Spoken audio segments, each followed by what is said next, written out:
Shalom, nous allons étudier le DAF Tzadé Aleph dans ma Masechet Baba Batra. Nous reprenons tout en haut du DAF Tanora Banan, une braïta, qui parle toujours des choses qui sont autorisées ou interdites par rapport à certains produits en Eretz Israël. Tanora Banan, En Mistakrin Beretz Israël, on ne fait pas de vente et de plus-value en Eretz Israël, Bidvarim Sheesh Bahem Chai Nefesh, dans des denrées qui sont nécessaires à la vie, Kegon, exemple, Yenot, le vin, Shmanim, des huiles, ou Slatot, ou tout ce qui est légumes essentiels. Amrou alav, al Rabbi Elazar ben Azariah, mais malgré ça, on disait au sujet de Rabbi Elazar ben Azariah, que lui le faisait avec de l'huile et du vin en Israël. Alors pourquoi la Gemara nous dit Bein, savoir la Rabbi Yehuda, pour le vin, il pensait comme Rabbi Yehuda qu'on a vu dans le DAF précédent, qui n'était pas d'accord avec le vin, qui pensait que le vin finalement ça entraînait de mauvais comportements chez l'homme, et que donc à la limite, moins il y en a, mieux on se porte. Mais Shemen pour l'huile, Beatre de Rabbi Elazar ben Azariah Shriach Mishra, c'est parce que là où il se trouvait, il y avait beaucoup d'olives et beaucoup d'huile, et donc du coup, ce n'était pas un produit rare, même si c'était un produit nécessaire, il n'était pas rare. Tanoura Banan, nouvelle braïta, En mistakrin parmaim babetsim. On ne peut pas faire des gains deux fois avec des œufs. Donc déjà, dans la halakha précédente, quand on dit qu'on n'a pas le droit de le faire, c'est qu'on n'a pas le droit d'acheter et de faire une plus-value en vendant à quelqu'un d'autre. Celui qui produit ces choses-là, évidemment, fait une plus-value, mais on ne doit pas justement essayer de fructifier ses biens en achetant et en vendant ces denrées nécessaires. Là, ici, on parle des œufs, qui sont une denrée importante, mais peut-être pas aussi nécessaire. Et maintenant, la Gemara essaie de comprendre déjà cette braïta lorsqu'elle dit qu'on ne peut pas le faire deux fois. Est-ce que c'est deux fois au niveau du prix, ou est-ce que c'est deux fois au niveau du nombre d'intermédiaires qu'il y a entre le producteur et le client? Amar Marie, Var Marie, Pligeba, Rav Shmuel, Marie, le fils de Marie, dit que c'était une marloquette entre Rav et Shmuel. Khadamar, Al-Khatre, un il dit que justement on n'a pas le droit de passer du prix de un au prix de 2, donc doubler le prix des œufs. Khadamar, et un dit Tagal et Tagara, c'est qu'on n'a pas le droit de passer d'un commerçant à un autre commerçant. Directement, il faut que ce soit le producteur qui vende à un commerçant, et le commerçant directement au client, pas un commerçant, un grossiste, à un autre professionnel. Ça, c'est interdit. Donc, c'est deux versions. La première version qui dit qu'on n'a pas le droit de passer du simple au double. Tosot pose la question, mais dans tous les cas, on n'a pas le droit, on a dit, de faire des gains de plus d'un sixième, même si selon notre calcul actuel, ça revient plus ou moins à un cinquième. Donc, comment c'est possible? Donc, du coup, il faut imaginer qu'ici, on parle dans des cas où on a le droit de dépasser un sixième. Dans le cas, par exemple, où c'est la personne elle-même qui produit, ou parfois dans le cas où la personne a un travail et un effort pour pouvoir après vendre ces choses-là, elle a le droit dans ces cas-là d'impacter l'effort et donc de vendre à plus d'un sixième, sauf que dans le cas des on a le droit de passer d'un prix à 200% du prix d'origine. Tanor Rabbanan Nouvelle Braïta, Matri'in, Alpra Maktia, chez Uzlaf, Vafilu Beshabbat. On a le droit d'intégrer dans les prières et de prier pour une denrée qui a perdu trop de sa valeur. Si des biens qui se vendent et qui permettent normalement à une ville ou à une région de subvenir à ses besoins, si cette denrée a eu un prix qui a trop baissé, on a le droit de prier même pendant Shabbat. Marabi Yochanan, Kegon, Klepishtam Bavel, on donne des exemples comme les habits en lin dans la région de Babylone, les Inveshemen Bar Israël et le vin et l'huile en Israël. Et Amara Yosef nous dit, Vehu, des Alveka Masara Beshita, à condition que le prix soit passé de 10 à 6. C'est-à-dire qu'on pouvait en acheter 10 avec un certain prix, on peut en acheter 6. Donc c'est quand ça commence à baisser de plus de 40%, c'est là que la situation devient tellement grave qu'on a le droit d'intégrer cette filote-là même pendant Shabbat. On a une autre braïta, Tanur Abanan, En yotzin me'er Israël, on n'a pas le droit de sortir d'Israël, les chutza l'aretz, vers l'étranger, et la imken, seulement si, un doussataim besela, que la quantité de 2 CA se vendent pour la valeur monétaire de 1 CELA, ce qui revient au double du prix normal. Ça, c'est le premier avis. Amar Rabbi Shimon vient nous dire, non, non, ça ne dépend pas du prix. Et Mataï, quand est-ce qu'on a le droit ou pas? Bisman chez l'omotselikar, lorsque les denrées alimentaires, le blé par exemple, ne sont plus trouvables. Bisman chez Motse, mais tant qu'on en trouve, Ikar Afilo Amdasea Besela, Lo Yetse, on ne tiendra pas compte ici du prix. Et le Rabbi Shimon qu'on a cité à l'instant, correspond à ce qu'a dit Rabbi Shimon Bar Yochai par ailleurs, qui est lui-même évidemment. Omer Melech Marlon Vechilion, Gdolé Ador Ayu. On parle ici de trois personnages qui sont cités dans Megillat Ruth. Elimelech, le mari de Naomi, et ses deux fils, Mahlon et Kilion, donc les fils de Naomi, qui sont décédés dans l'histoire de Ruth au tout début. On dit que Gdolé Adorayu, c'était les grands de la génération. On parlait de Adorayu, et c'était même ceux qui permettaient à la génération de survivre, qui les nourrissaient. Alors pourquoi sont-ils morts?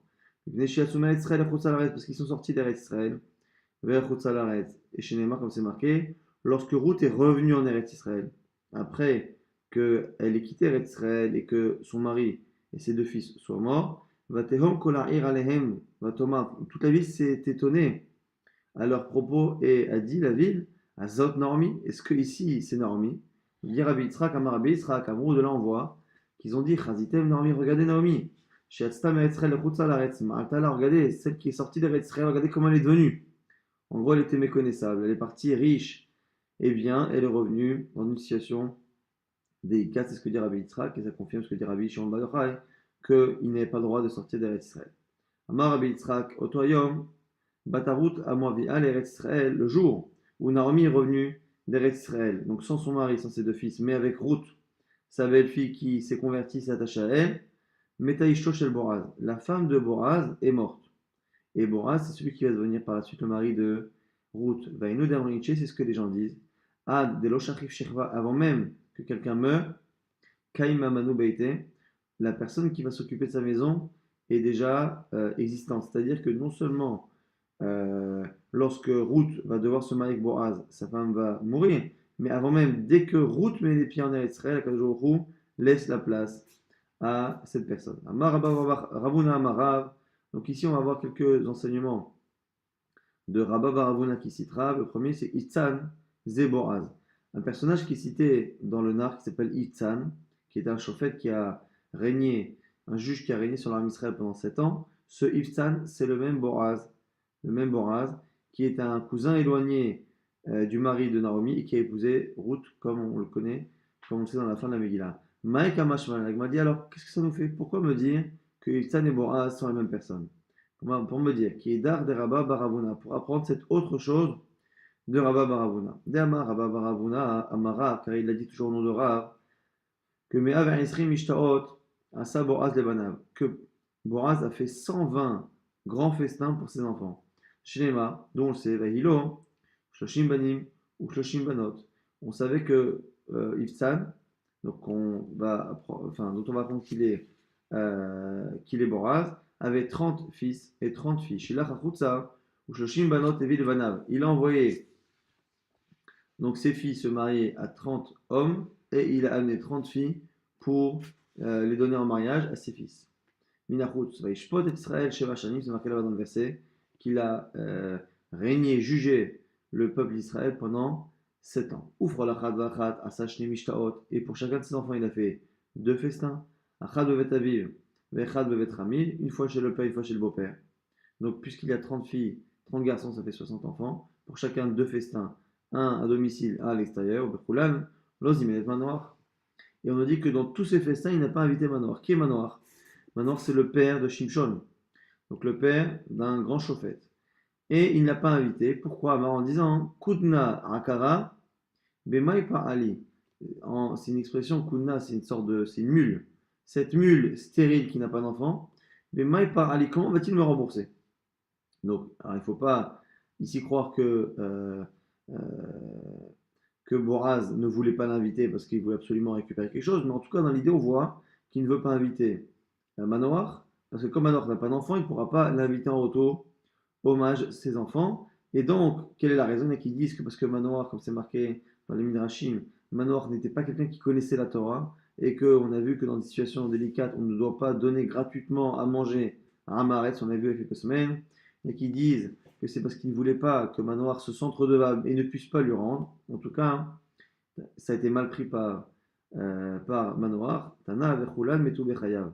Et tous ses fils à Boraz sont morts de son vivant. Vainu Damrinchi, c'est comme ça qu'on comprend l'expression. Bechayav, de Yalata Shitin, même si de ton vivant tu as enfanté 60 enfants, Shitin la Malir, à quoi te servent les 60? Ikafal volitrad limshitin zarin. Je vais te donner un qui est de meilleure qualité. Mieux vaut un, en gros, mieux vaut un enfant de bonne qualité plutôt que 60 qui finalement ne se survivent pas. La suite des enseignements seront beaucoup d'enseignements de Rav Hanan Baraba qui cite Rav. Et la Gemara nous donne un petit moyen mnémotechnique. Siman Melech Avraham et Sachani Shenifta Nitnase Levado. Amar Rav Hanan Baraba Amar Rav Elimelech Vesalmon ou Plonial Moni Ve'avin Armi Kulan Ben Narshon Ben Aminadav. Et on nous dit qu'il y a ici plusieurs personnes qui sont les fils de Narshon Ben Aminadav, ou plutôt je pense les descendants.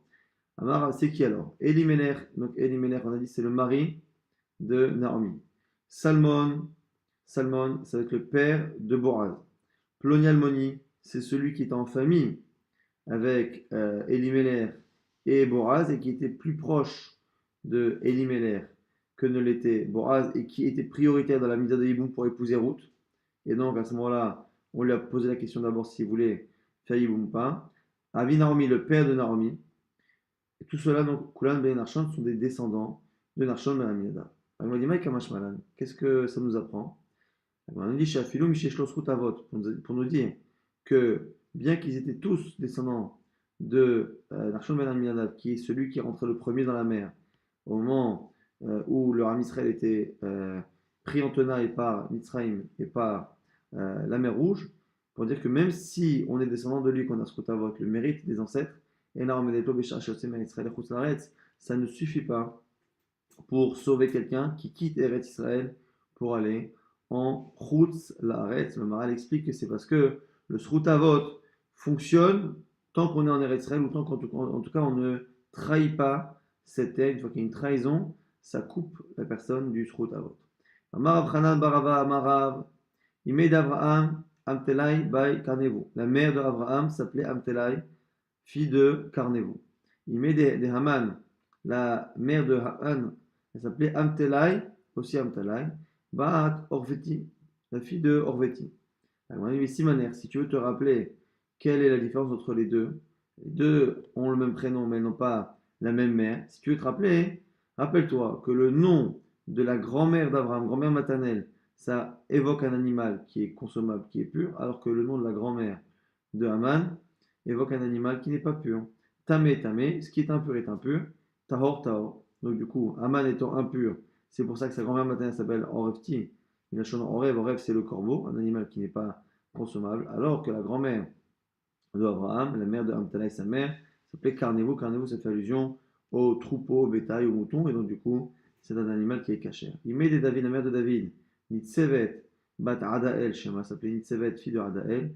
Il met des Shimshon, la mère de Shimshon, s'appelait Tléléphonite, elle s'appelait Tléléphonite, Ve'arte, et sa sœur de Shimshon s'appelait Nashian. L'Agma dit, les Maïnaf Kamina, qu'est-ce que ça nous apprend tout cela? L'Agma dit, Lichumat Amenim, pour répondre aux Ménimasseurs qui viennent contredire la Torah ou qui viennent s'opposer, en tout cas Chachamim, ils disent entre autres que voilà, les Chachamim ne connaissent pas le nom des mères. Pourquoi dans la Torah on parle des pères, on ne parle pas forcément du nom de la mère, surtout de la mère de Shimshon? Elle est citée à plusieurs reprises. Dans son comportement, on ne dit pas son nom. Et donc, du coup, Kaniré, il semble ici que le fait de ne pas pouvoir donner leur nom posait un problème, et le fait de pouvoir le donner était une manière finalement de répondre à ce genre d'accusation. Amar Rav Hanan Barava Marav, toujours Rav cité par Rav Hanan Barava, et Sachanim, Nerbash Avram Avinu, Shalosh. Alors, encore une fois, le rapport ici, c'est la personne qui enseigne. Ici, on nous dit que pendant 10 ans, Avram Avinu a été emprisonné. Shalosh de Kuta, 3 dans la région de Kuta, et Sheva Bekardou, et 7 dans la région de Kardou, qui correspond à une région en Turquie, au mont Rat, là où la Teva de Noir s'est posée. Rav Dimi Minardea, Matneifra, et Rav Dimi de Nardea disait l'inverse, c'est-à-dire que c'était 3 ans à Kardou et 7 ans à Kuta. Alors Afriza nous dit que Aivra Zeira de Kuta, aujourd'hui dans la région de Kuta, il y a un endroit qui s'appelle Aivra Zeira. Cet endroit, Zehu Urkazim, c'est ça Urkazim. C'est ça justement l'endroit d'où vient Avram Avinu et qui, selon le Midrash, a été l'endroit où il a été jeté dans la fournaise par le roi. Amar Hanan Barava, Amarav, toujours Rav qui est cité par Hanan Barava. Otoyam Sheniftar Avram Avinu, le jour où Avram Avinu est décédé, tous les grands de ce monde se sont positionnés comme ça en ligne. Ve'amro, ils ont dit, Oy, lo la olam she'avad, malheur au monde qui a perdu Manigo, son dirigeant, et Oy lo la sina, et malheur au bateau she'avad Kranita, qui a perdu son capitaine. Et donc, du coup, c'est une double métaphore pour montrer que tous les grands de ce monde savaient que le monde ne tenait été dirigé que par Avraham Avinu. On reprend maintenant un verset que l'on cite tous les jours avant la Shira, avant Zécher Moshe, et qui provient de la fin du Tanakh dans Divrei Yamim, Lecha Shema Melcha, à toi Kadosh Baruch Hu et la royauté, Ve'amit Nasseh Lechol Lerosh. Et alors, au niveau du Pshat, qui s'élève, Lechol Lerosh, qui se rend le chef de tous. Et ici, on a une racha, Rav Hanan bar Rava Amarav nom de Rav, Afilou Rej Garbuta, Mishmaya, Mukmele, pour nous dire que n'importe quelle personne qui est dirigeante, elle est nommée par Hachem. Rej Garbuta, c'est celui qui s'occupe des puits, qui nomme justement qui a le droit d'aller puiser de l'eau, pas puiser de l'eau, n'importe quel finalement poste de direction, le moindre. Mishmaya Mukmele, ça vient d'Hachem, c'est une autre lecture du verset. Amin Nasseh, les Roche, c'est lui finalement qui décide qui va être le chef de quoi que ce soit. Amar Apriyaba Avin, Amar Abu Ben Kocha. Maintenant on reprend, on a fini les enseignements de Rav Hanan bar Rava qui citait Rav, et maintenant on revient un peu au sujet d'avant, justement, est-ce qu'on a le droit de sortir d'Eretz Israël dans certaines conditions ou pas, qu'on fait Machlon et Kilion est fils de Naomi. Chaz Veshalom, Sheafilou Matsusubin, lui n'accepte pas, Rabbi Chia bar Avin, de dire que les fils de Naomi ont fauté de telle sorte et qu'ils sont partis d'Eretz Israël sans en avoir le droit. Mais là, pourquoi ils ont été punis? Parce qu'ils auraient dû demander et prier et demander miséricorde divine pour leur génération. Vélo Bichou, ils n'ont pas fait, en tout cas suffisamment chez les Mains, c'est marqué dans les Shaya. C'est par tes prières que tu seras, que les gens seront sauvés et que toi aussi tu seras sauvé. Et Tzilour, toi-même tu seras sauvé par tes prières que tu fais pour les autres. Et donc du coup, c'est la raison pour laquelle, selon Rabbi Chia bar Avin, ils sont morts. Amar Rabbi Yochanan.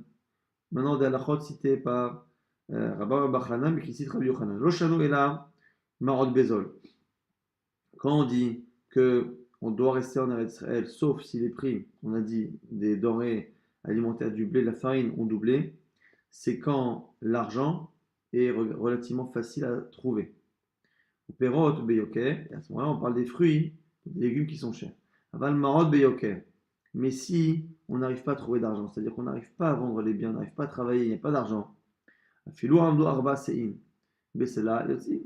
même si on vend finalement 4 séines pour une valeur de 1 séla, ce qui est finalement le cours normal, même si le cours du blé est normal, mais que finalement il est très difficile de se procurer de l'argent, de la monnaie pour en acheter, au final ça vient bien, on est en train de nous expliquer ici qu'on peut avoir un problème qui vient soit du prix de la farine, soit de la capacité à trouver de la monnaie. Siman, maintenant, le moyen mémotechnique pour retenir la suite, c'est là, pour un harouva, talia amrin. Alors, Deama Rabbi Yochanan, c'est toujours Rabbi Yochanan. Nihirna, kadavu kalmin. Un jour, je me rappelle d'une époque où Arba Sein Besela, où le prix justement était de 4 Sein pour un Sela, donc le prix normal. Vonifiché Nifire Kafan. Et malgré cela, on voyait les gens qui avaient le ventre gonflé. Le ventre gonflé, c'est la diphtérie, donc c'est un signe en général de gens qui sont sous-alimentés. Et à Tivaïa, on voyait cela.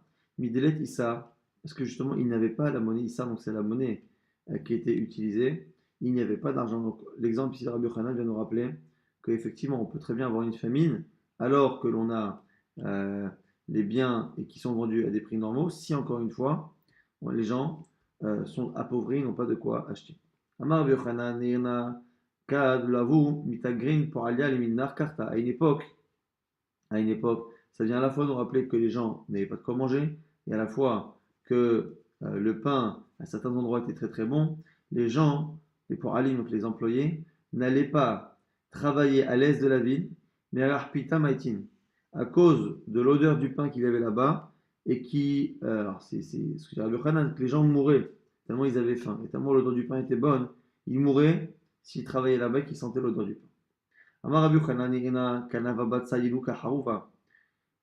Ici nous dit Rabbi Yochanan, à une époque, à une époque, quand un enfant demandait un harouva, donc un caroub, du caroubier, Vavanagid Chuta de Dusha Altren Deraou. On nous dit que lorsqu'il coupait justement le caroub, il y avait du miel qui coulait. Donc là, ici, ce sont des mémoires de Rabbi Yochanan qui ont expliqué les brachot qu'il y avait à l'époque en Israël, les bénédictions qui faisaient que euh, on avait des fruits qui justement avaient du miel qui coulait exactement comme c'est marqué dans la Torah. Eretz Zavat Chalavut Vache, une terre dans laquelle coule le lait et le miel. Le miel, c'est le sucre des fruits qui coule en général des dattes. Alors, Vamar Rabbi Lazar nous dit Nehina, Kadavanatil Urva, Bisra, à une époque, j'ai vu une telle richesse, une telle abondance, que j'ai vu un corbeau qui a pris un morceau de viande, une agit ruta des mishra meresh shura, il a posé sur un mur, et on voyait un fil de graisse qui coulait depuis le haut du mur jusqu'en bas pour montrer que les pâturages étaient tellement gras que les viandes aussi étaient grasses, et du coup on avait ça. À une époque, je voyais des jeunes qui se promenaient, qui jouaient dans la rue. Kvar Shit Esrei, Kvar Shev Esrei, ils avaient déjà 16 et 17 ans. Velo Abu Khata'an, et ils n'avaient jamais fauté, pour nous dire qu'il y avait une époque où les enfants et les jeunes étaient encore purs. Mar Yochanan Ena Kadabu Amrin Bemidrasha. À une époque, je me rappelle que les gens disaient au Beth Midrash que des modéléon, nafid bidéon, que celui qui avoue et qui est d'accord et qui croit en une idole, nafid bidéon, tombe dans les mains des idolâtres liés à cette idole. Il trachet à Léon, dit alors que celui qui, justement, celui qui s'écarte de cela, à ce moment-là, non, on dit alors celui qui a confiance, justement, toujours dans ses idoles, va finir par donner tout son argent et perdre tout son argent dans les mains de cet Avodazara. Donc, une nuance entre la personne elle-même qui croit et qui va finir par être tuée. Si la personne a confiance et donc met son argent là-dedans, c'est son argent qui sera perdu. Ktiv, c'est marqué justement au sujet des fils de Naomi, Mahlon de Chignon, ou Ktiv, Yoash Saraf. À la fin du Tanar, dans Dirayamim, on reprend les noms des familles de chacun de ses descendants, et là-bas, on ne parle plus de Machlon et Chignon pour les fils de Naomi, mais Yoash et Saraf. Rabbi Shmuel nous dit qu'en fait, ils ont un nom et un surnom. Chadama Machlon et Chignon Sheman, un dit que leur nom c'est Machlon et Kilion. Alors pourquoi les a-t-on surnommés Yoash et Saraf? Yoash, Shiniti Ashum Nakeula, parce qu'ils ont perdu espoir dans la délivrance de la situation de famine que vivait Israël. Saraf, la chambre brûlée, Traïvou Srefa la Makom, que leur comportement justement a provoqué qu'ils étaient Chayav Mita, ils auraient dû mourir par Srefa, par le fait d'être brûlés. Chadama Yoash et Saraf Sheman, et il y en a un qui dit que c'est l'inverse. Leur vrai nom, c'est ce qui est marqué dans des Vayamim, Yoash et Saraf. Et la Manikra Sheman, Machlon Vechignon, alors pourquoi les avoir surnommés Machlon Vechignon? Machlon Sha'asu Gufan Cholin, ils ont rendu leur corps Chol profane en sortant d'Israël. Vechignon, chez Traïvou Kilia Namakom, parce qu'ils auraient dû être exterminés Kilia Chignon par Akadosh Baruch Hu. Tanya Kemande Amar Machlon Vechignon Sheman. On a une braïta qui a l'air de dire que le vrai nom c'était Kilion et Machlon. Détania c'est marqué. Maïdertiv. Yokim Ve'anche Kozeva. C'est marqué dans les Rayamim toujours. On parle là-bas de personnes. Yokim Ve'anche Kozeva, les gens de Kozeva. Ve'yoash Ve'saraf. Et Yoash et Saraf. Asher Ba'alou les Moab. Qui ont épousé des filles de Moab. Ve'eshuv Ilahem. Ve'advarim Atikim. Et qui ont rapporté du pain. Ve'advarim Atikim. Et les choses sont anciennes. C'est un peu énigmatique. En tout cas ici, on va le lire sous forme de dracha. Veyokim, c'est qui Yokim? C'est Yoshua Binoun. C'est Yoshua Shekim Shevoal Nachigyon, qui a fait un serment avec les gens de Gilon. Il s'est trompé, il a cru qu'ils venaient de loin, il a fait un pacte avec les gens de Canaan. Anche Kozeva, les gens de Kozeva, ils ne sont pas plus là, les gens de Kozeva, mais des gens qui sont des Anche Kazav, c'est-à-dire des gens qui sont des traîtres. Et l'eau Anche Gilon, Anche Kizvou, Yoshua, ce sont les mêmes qui ont fait le pacte avec Yoshua et qui l'ont donc trahi en lui faisant croire qu'ils habitaient qui n'étaient pas de Canaan.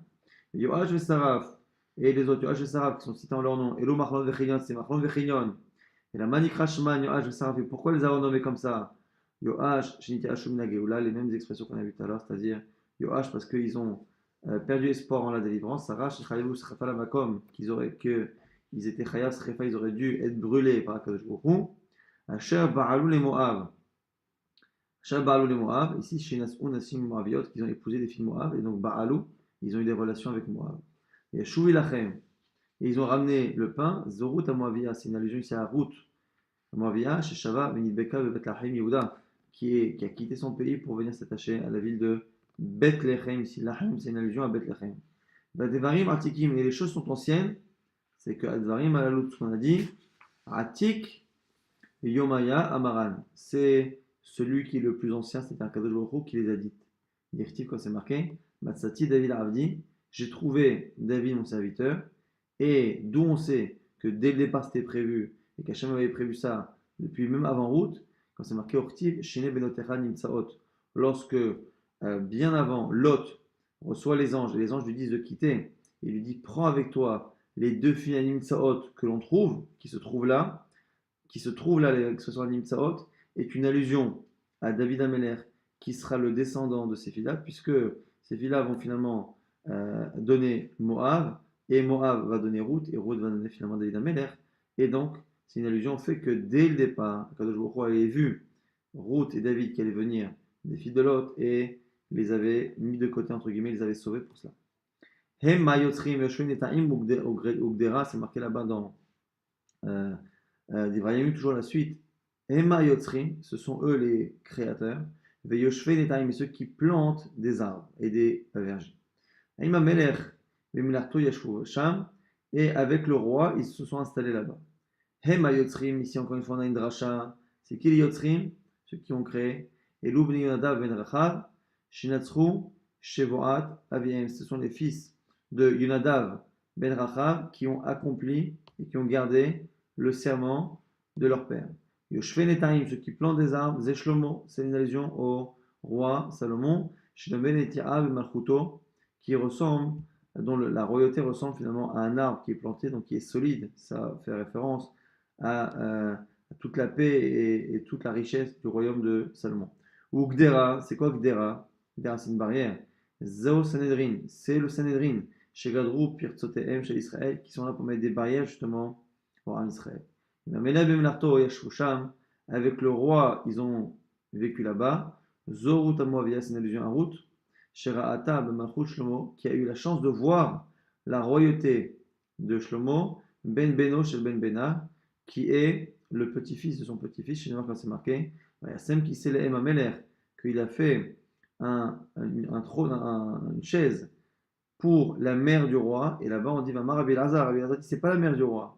Les Imash Malchut, c'est la mère de la royauté, c'est-à-dire Ruth à Moabia. Tanora Bana Nouvelle Braïta Vachatem Minatevo Yashan. On va revenir sur Israël. C'est marqué que lorsque on a la Shemitah, on n'a pas le droit de récolter pendant cette année de Shemitah. Et donc, il faudra attendre. Et donc, on ne peut pas travailler la terre pendant la 7e année, ni la récolter. Et donc, du coup, la 8e année, Uzratem et Tashana Sheminiv, on va semer. Et du coup, il faudra attendre l'année suivante, donc la 9e année pour consommer Vachatem, Minatevo Yashan, et pendant ce temps, pendant la 7e et la 8e année, on mangera Minatevo Yashan de l'ancienne récolte. Et nous dit ici la Braïta, Belo Salminton. Il n'y aura pas de Salminton. On a dit Maï Belo Salminton. C'est quoi ce Salminton qu'on n'aura pas grâce à la bracha du verset? Ranachman Amar Belo Retzinta. On dit Ranachman, c'est qu'il n'y aura pas de vers qui viendront abîmer le blé. Shechetama Belo Jdifar, nous dit il n'y aura pas ce vent chaud ou cette chaleur qui peut parfois provoquer que le grain ne tienne pas justement pendant plusieurs années. Et donc, du coup, c'est une bracha ou l'autre, en fonction, encore une fois, qu'on pense comme Rav Nachman ou Rav Shechet. Tanya Kevateder Rav Shechet, une braïta confirme Rav Shechet. Tanya Kevateder Rav Nachman, et une autre confirme Rav Nachman. C'est encore une fois, quelle est la haftacha, la promesse du verset, en disant Vachatem Yashan Noshan. Tanya Kevateder Rav Nachman, Vachatem Yashan, première braïta comme Rav Nachman. Pourquoi c'est marqué vous mangerez quelque chose qui est ancien? Yachol, Iyo Israël, Metzapim Lechadash. On aurait pu penser que pendant l'année 7 et 8, l'armée Israël soit vraiment en situation très délicate, ils sont en train de prier, d'espérer la nouvelle récolte. Mi Pene, Yachan Shekala, à cause justement de la récolte ancienne qui s'est abîmée à cause des vers et de tout ce genre de choses. Tamouloma, la Torah dit non. Adbo atevota, achtavo tevoa melea, naturellement, achana sheteshaït la 9e année, adbo tevoata, vous attendrez même que la 9e année, la récolte soit bien mûre, vous ne serez pas pressé. De là, on voit qu'il y a une bracha particulière qui fait que la récolte d'avant la Shuaïd va tenir pendant plusieurs années. Nakevate de Rav Shechet, et une autre braïta confirme Rav Shechet, Vachatem inatevo yashan, vous mangerez de l'ancienne récolte, Yachol, Yu Israël, Mitzapim lechadash mipnei yashan shera. On a pu penser que, encore une fois, l'armée Israël va espérer la nouvelle récolte et la prendre très rapidement à cause de l'ancienne qui a pourri à cause de la chaleur. La Torah dit Adbo tevoata, Achtavo tevoamela, le même dracha, encore une fois. C'est que vous attendrez tranquillement la récolte qui arrivera la 9e année, vous la laisserez mûrir, vous ne serez pas pressé. De là, on voit qu'il y a cette bracha. Nourabanan, Braïta, toujours au sujet de ce verset, Vachatem Yashan Noshan, vous mangerez ce qui est ancien. Là-bas, il y a une répétition. Yashan, c'est l'ancien, et Noshan, c'est aussi l'ancien. Et la mèche, c'est Kol Ameyushan Mechavero, Aveyafe Mechavero. Ça nous apprend que lorsque quelque chose vieillit, c'est toujours meilleur, en tout cas là-bas, dans cette situation-là. On aurait pu penser que ça ne parle que des choses qui ont l'habitude de bien vieillir, comme le vin. Les choses qui n'ont pas l'habitude. Minaïn, d'où je sais que là-bas, il y a une bracha particulière à cause de la Shemitah, grâce à la Shemitah. Tamuloma, Yashan Noshan. C'est la répétition de Yashan Noshan. Mais Kolma, comme dans tous les cas. Yashan, Mipne Hadash Totsiu. Et après, c'est marqué. Yashan, Mipne Hadash Totsiu. Et vous sortirez l'ancien lorsque le nouveau arrivera. Donc l'ancienne récolte sera enlevée quand la nouvelle arrivera. De là, on apprendra que il y aura tellement de bracha que quand arrivera la récolte de la 9e année, il y aura encore des granges qui seront remplies d'anciennes récoltes. Ou granot meleim chadash, et aussi des granges qui sont remplies de nouvelles récoltes. Et Israël omrim, et les gens disaient, et yach notzi zemupneze, comment sortir l'ancienne récolte qui maintenant s'est améliorée devant la nouvelle, pour montrer encore une fois la bracha en quantité et en qualité de la récolte qui est venue juste avant la Shemitah, qui est justement une Shemitah qui a été respectée. Amar Fapar Panodi, Kol Milatika Meralia, toute chose en général a tendance à se bonifier, encore une fois, quand ça ne pourrit pas se bonifier avec le temps, et bah, Mitamre Veshicha, Ve'arsena, sont trois choses, les dates, Shecha, tout ce qui est eau de vie, alcool, Ve'arsena, et Arsena, donc ce sont des petits poissons qu'on utilise, des sortes d'anchois, ce sont trois choses qui n'ont pas l'habitude de bien vieillir. Adran Alach, Amochet Asfina, et Baruch Hashem, on a terminé le 5e pérec de Amocher et Asfina.